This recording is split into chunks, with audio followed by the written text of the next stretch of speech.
Hello, this is my first video since we had flooding and this room was basically destroyed. I had to throw away a lot of furniture, I had to rip up flooring. Currently I'm filming in a fort, so if the audio is bad or like things don't look right, hopefully I'll get it sorted. Thankfully the books are fine. Well, the books that were on the shelves were fine. I threw away a lot of books that were on the floor. We're going to talk about Battleground, which is, I'm now caught up to the Dresden Files. I am as in the dark as you all are. Well, that's not true. You've had years to theorize and I have not. So you probably have some really great theories that I don't have. This book was a lot. There was so much happening in this story. It was constant action, constant battles, and shocking scenes. So I took pages of notes, but what I'm going to attempt to do is just hit some key points rather than attempting to talk about every little battle and detail, because there are really significant things that did happen in this book that I want to take the time to discuss rather than trying to make sure that I hit on every tiny little thing. Here's one thing though that is kind of a minor thing, but I still want to emphasize, is a couple times now Harry has soul gazed with things, like for instance the Kraken that attacked them at the beginning of the book, which was an excellent start to the book, and each time the thing that he's soul gazing with is horrified by what it's seeing, which ties back into what we talked about in the last book, where there was an amazing quote where it was saying that people continue to look at him wondering, is this still Harry Dresden? Or is this a monster that's been made of the vassal of the Winter Lady? And sometimes that question comes when he looks at himself in the mirror. And I feel like each time Harry is soul gazing with someone and they're horrified by what they see, that's reinforcing in Harry this kind of idea of, what am I becoming? And how will I know if I become something horrible? Kind of the same question that he had when he had the scuffle with Ebenezer, where Ebenezer tried to kill him and he made it out alive, and he said, what's to stop me from turning into that? And Murphy said, me, which was, you know, she marked her own death by saying that. But he keeps coming up with this fear, coming back to this fear of, what am I becoming? And I feel like these soul gazes are doing that as well. So what I'm really waiting for, now that Murphy is dead and now that he was not able to successfully soul gaze with her and see her reaction, what I'm waiting for ultimately is when he finally does, at the end of the series, soul gaze with whoever he ends up with, and that person looks back at him and is at peace, is happy with what they see, assures him that what's inside of him is beautiful. It seems like he's really, really afraid of what's inside of him, and it seems like that will be, I mean, I don't know if it'll happen, but if it does happen, that has the potential to be a really beautiful scene between him and whoever finally sees the depths of him and loves him. So the whole first chunk of the book is just wave after wave of action. We have the Red Caps, we have the Huntsman, Marva abducts us, Dracu is here. Like, it seems like at the beginning of the story, it almost feels like a lit RPG or like a video game where you have a wave of enemy, you have to cut them down, okay, now it's time for the next level, new wave of enemy, cut them down, okay, next level. And there's a lot of really interesting stuff going on. You know, we see people in action, which is so much fun. Seeing Lara and Murphy fight together, having Toot Toot be called on with the pizza. And then, what was it? They had this amazing conversation where Toot Toot just did not understand the gravity of what was happening. What was it? The enemy of my enemy. And Toot Toot goes, is a double enemy. And it's like, no, is my friend. Or he didn't understand the gravity of Chicago could be destroyed and all these people could die.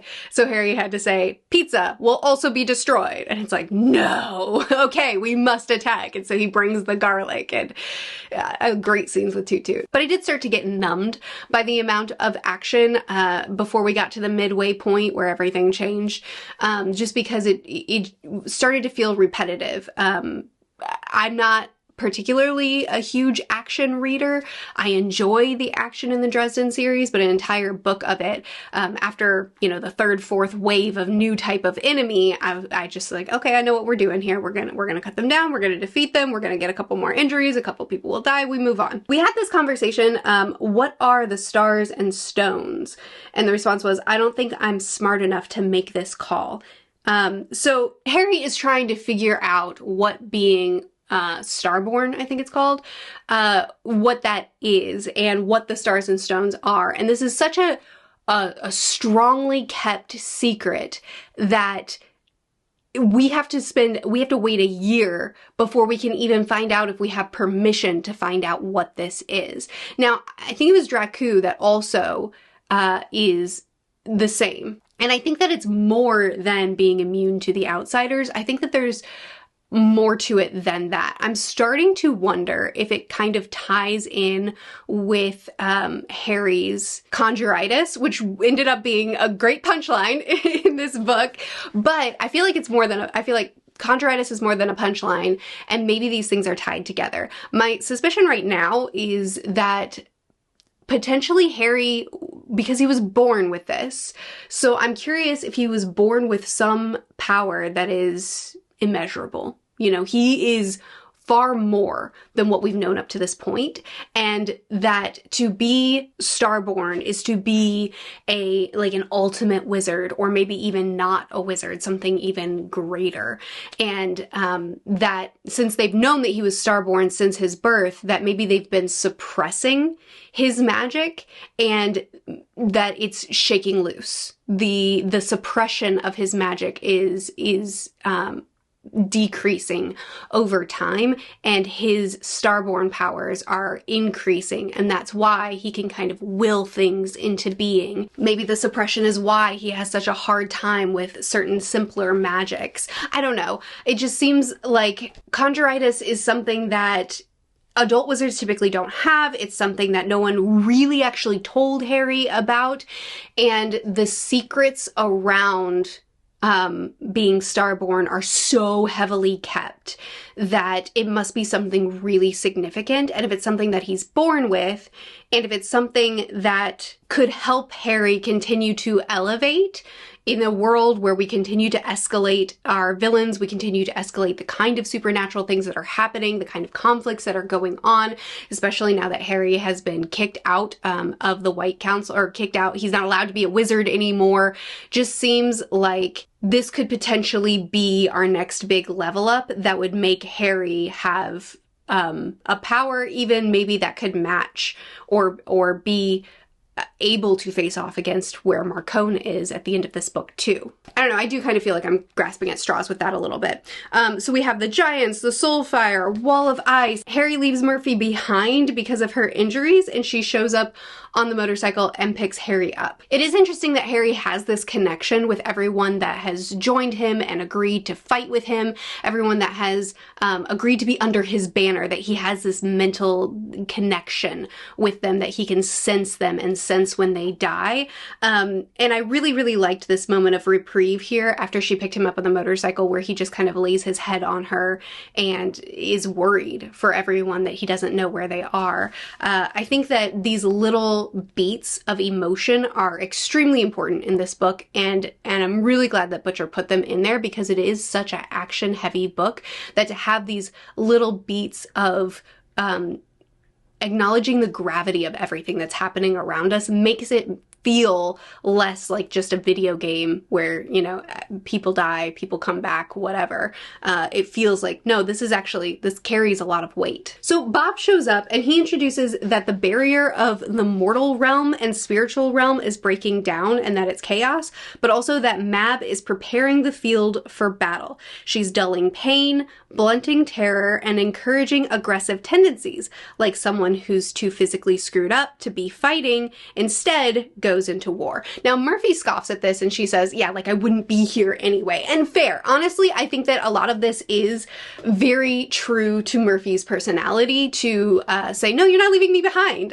Like, I know I'm beat up. I know I'm not physically at my best. I know that I'm a mere mortal in a fight with literal giants and titans, but I'm gonna be here. I'm gonna be by your side. I'm not gonna just be left behind. That is her personality, but Murphy also does have some wisdom to her. So here's the thing with this line where Bob directly says Mab is influencing people to fight where they otherwise might go home.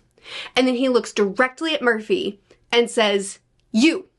She's influencing you. Now again, I don't necessarily think that Murphy acted outside of her nature at any point in this book.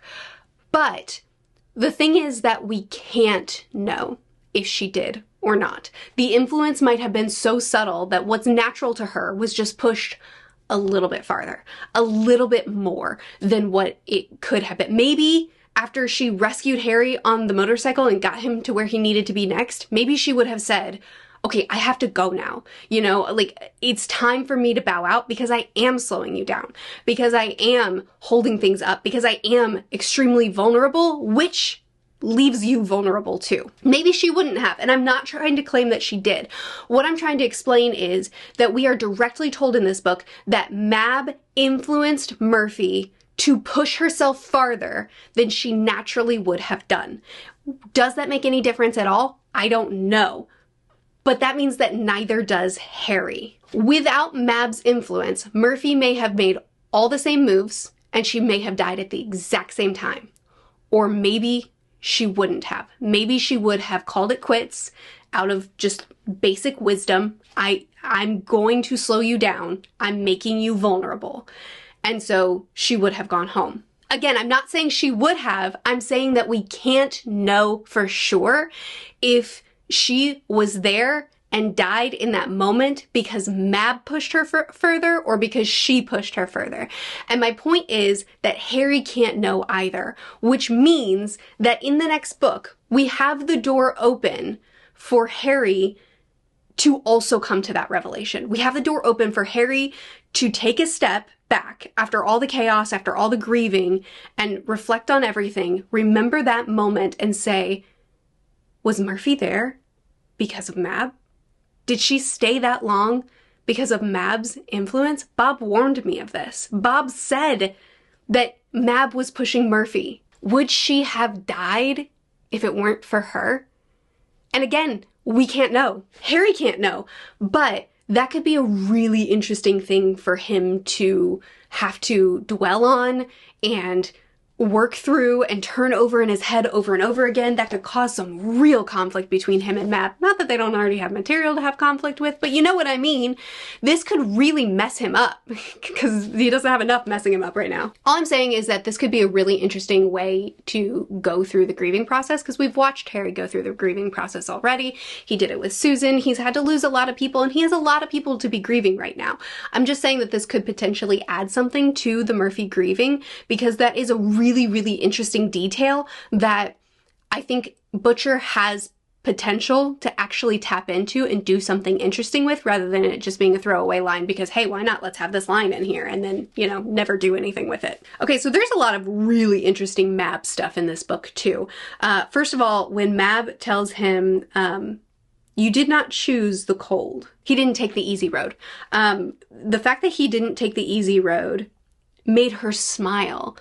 And she felt like she chose well, that he never takes the easy road, that he never takes the easiest answer, that she was actually proud of him for that. But then also, he can feel everyone under his banner, which means that he's going to feel their deaths. His soul has already been through so much, but he could take a little bit more. This is when he realizes how much he's actually like Mab, so much more than he ever realized before, that she has been mortal once. We've seen those flashes of humanity in her when she talks about her mortality, when she talks about how, you know, she was once human, and he realizes that maybe becoming something horrible isn't through giving into temptation, forbidden delights, and bad impulse control. Maybe it was about choosing to throw your soul into a meat grinder over and over again until what remained couldn't be seen as a soul any longer. Maybe the real monsters aren't created. They're forged, hammered, one blow at a time. The real battle for your soul isn't about falling from a great height. It's about descending, or not, one choice at a time. And sometimes it's about choosing to pay a price so others don't have to. If more is required of me, so be it. I offered my hand to Mab. She took it. I adore that scene. I adore that reflection on what truly creates a monster. All this time, Harry's been concerned about being a monster. How can he tell when he's falling closer and closer to that? How can he tell when he's becoming more monstrous? And how will he know if he ever gets to that point?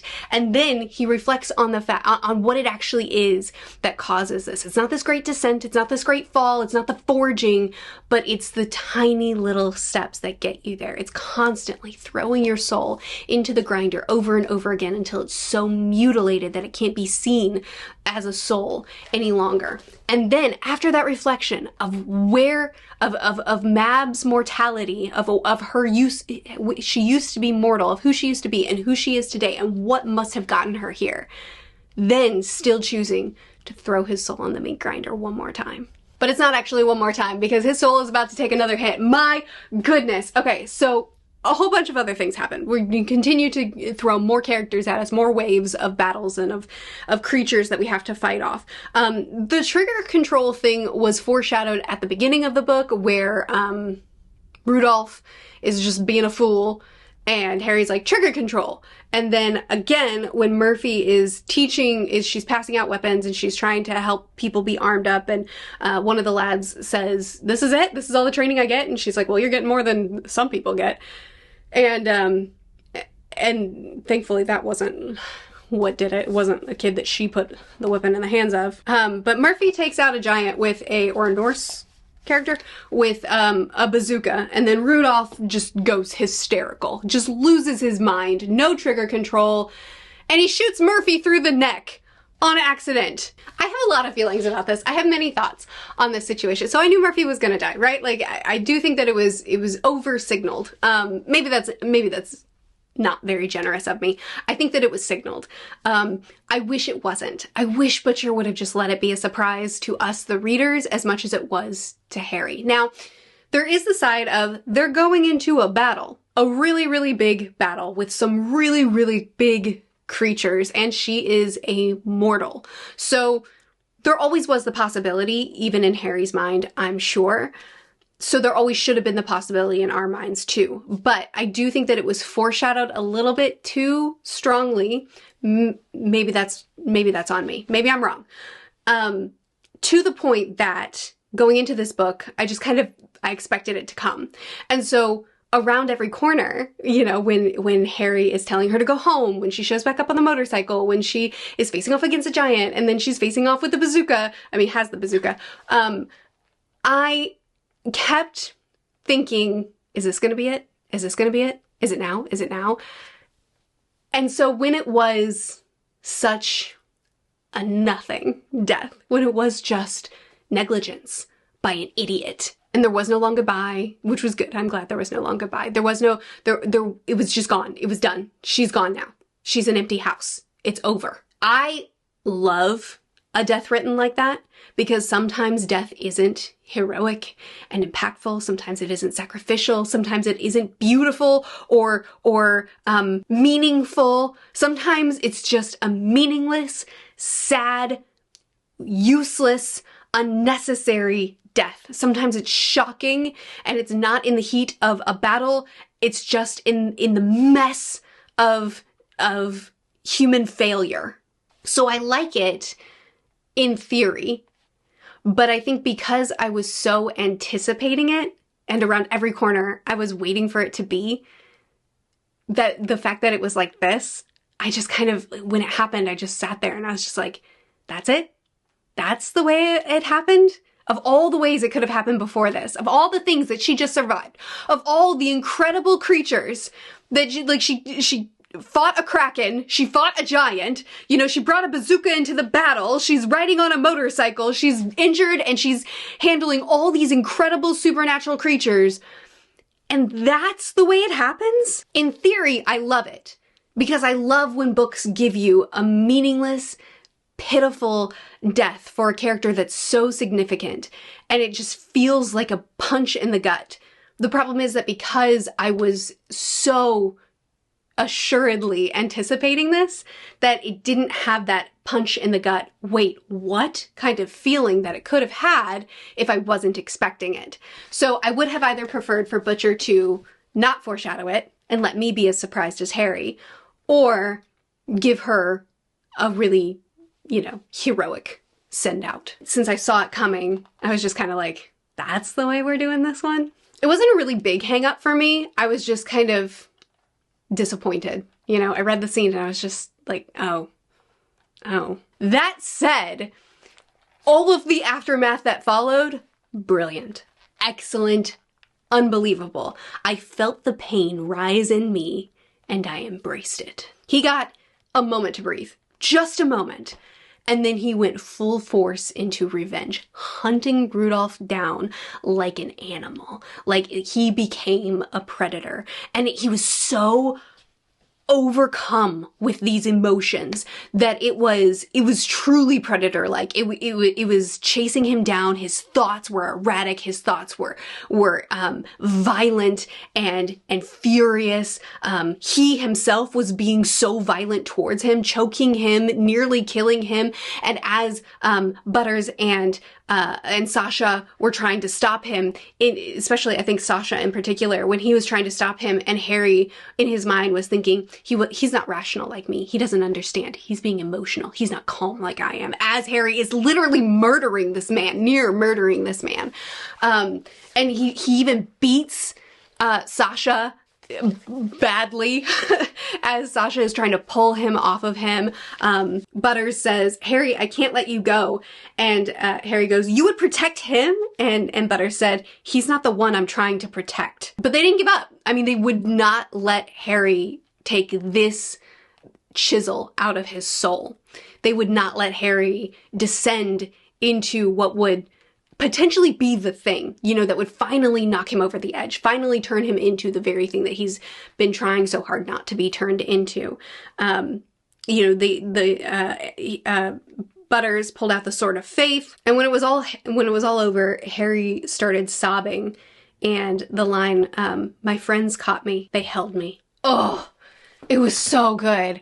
It was such an unbelievably good scene of grief, anger, and revenge, and your friends holding on to you and not letting you become what you can in the heat of that grief and that revenge and that moment of agony. I also really like the line, I already miss you so much.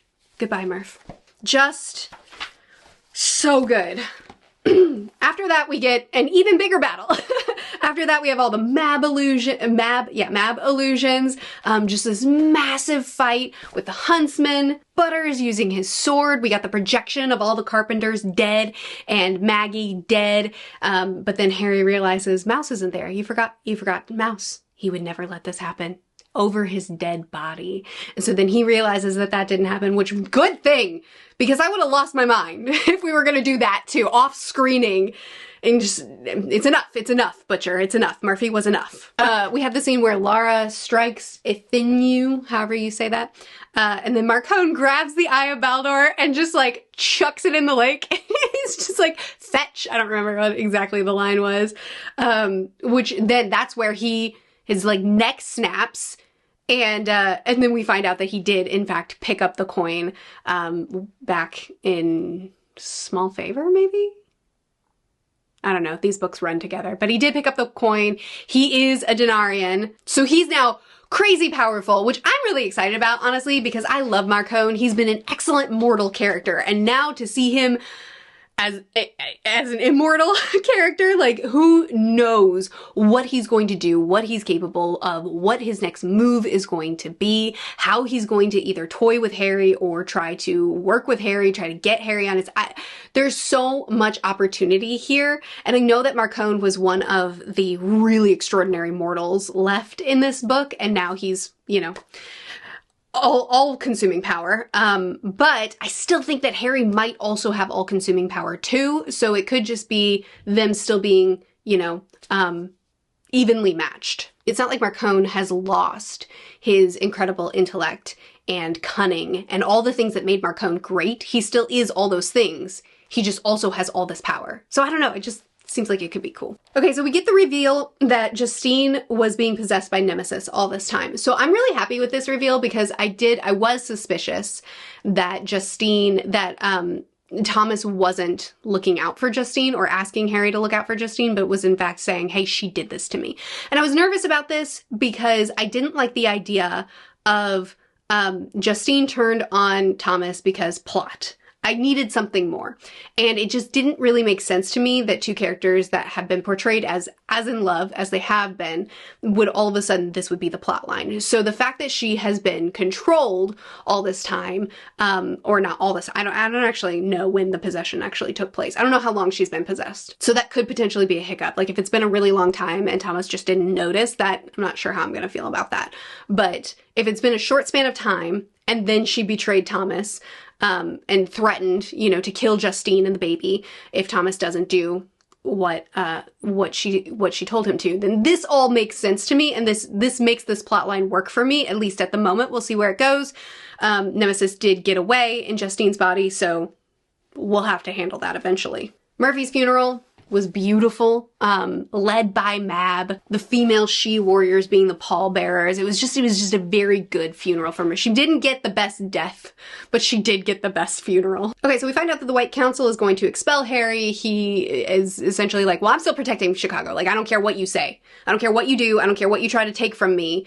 I'm still going to be who I am. I'm still going to take care of what I'm going to take care of, which again, I just feel like the White Council at this point in the series, I feel like Harry can just usurp their power. Maybe I'm wrong. I don't know. I could be off, but it seems like, especially depending on what being Starborn truly means and what that's going to unlock for him, it seems like he doesn't need their authority. Do you know what I mean? I don't know. Maybe I'm off base. So Harry gets a new fortress at the end of this, also a new wife, or a new betrothal with Laura. That sucks. Especially because she's Thomas's sister, he's Thomas's brother. Like, they're not siblings, but it is awkward, you know? And, you know, he's also mourning Murphy, so it's gonna be an awkward, they're already just like barely allies, so now they are potentially going to be in a forced marriage. We'll see if that actually plays out, if that actually, they do that, if they end up bonding over this or just have an alliance, but something else is going to come of it. Molly obviously has some feelings about it all. So Harry's very complicated and unfortunate love life has not ended with Murphy. We still have a lot of things that we can unpack in the future with all of that too. I don't know. I do think that Murphy could potentially come back as a Valkyrie. Unless I'm misunderstanding something about the mechanics of how all of this works. There's just been plenty of clues, to the point that I was already kind of suspicious that that might be a plot line even before she died. Just because, let's see, I think it was the last book, Laura, when Murphy was fighting, Laura actually looked at her and she was like, she's awesome. She's like a Valkyrie. I'm pretty sure there have been other lines like that paralleling the two, Murphy and Valkyries before this. And then in this book, Murphy's code name was Valkyrie. And now the whole thing with Odin at the end, it just seems like it could happen. And I don't know, again, what being Starborn is, but if it also elevates him above mortality, then I don't know, can she still be endgame? I think Valkyries are eternally celibate, aren't they? Is that a thing? Or is that is that something else? I feel like I read that in Percy Jackson at some point or something. I don't know. Anyway, I'm not much of a theorizer, so all of this could be very off base. But I don't know, the series has certainly turned into not what I thought it would be at the beginning. It's getting bigger than me. I feel like I need a reread to be able to solidify all the different world building elements that have surprised me over time. Overall, I really enjoyed this book. This was like a 4-star for me. I do have my qualms. Like, I think it was so battle heavy that it started to feel repetitive sometimes. And I didn't love Murphy's death. Not because I don't like an abrupt and not heroic death, but because I think I explained it. You understand, hopefully. And a couple of other little things that really aren't hugely significant, but a couple of things that I felt a little bit forced into action because of plot. But for the most part, I loved this book. It was an action-packed ride with really good emotional beats, with really great reflections. I feel like Harry is continually being pushed in ways that force him to kind of reckon with himself, but I also feel like I can see kind of where certain things are going. Maybe I'm wrong though. I do like Changes better. Changes was like the mid-series, huge epic story, and then this is, I don't know, like we're not at the end. Anyway, this is the next big, huge, epic book, and I did like Changes more than Battlegrounds, but I still loved this book. So I'm still having a great time and very much looking forward to the next Dresden book whenever that does come out. Correct me on anything that I got wrong, fix my understanding of things that I've misunderstood if there are those things, shout out your favorite scene that I didn't even cover because there was so much that happened in this book. Please chat with me more in the comments. I'll see you again soon. Bye.